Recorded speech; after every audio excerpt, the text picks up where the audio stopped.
So you're probably wondering what kind of crazy idea this guy's come up with this time. Well, I got out my CP type locomotive with a smoke unit in it. It's got a 1666 motor in it.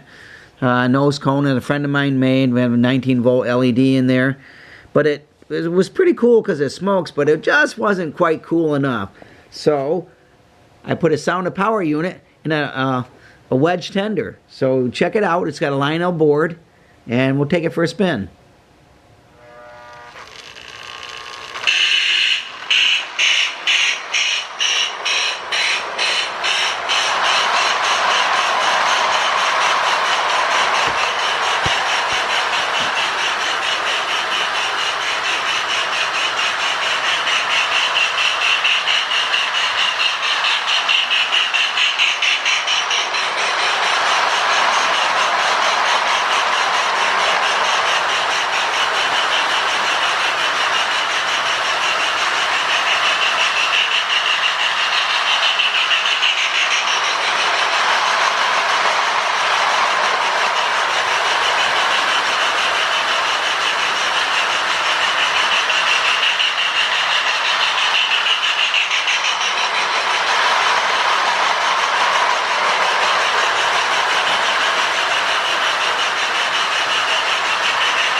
I went with a Lionel board because they're a little narrower, and so it makes it for a better fit. I used a JB Weld steel stick to hold the sound of power unit at the right height in the right position. And so it's working great. I think it sounds pretty cool. Thanks again for watching. God bless. Till next time, never forget, Jesus is Lord.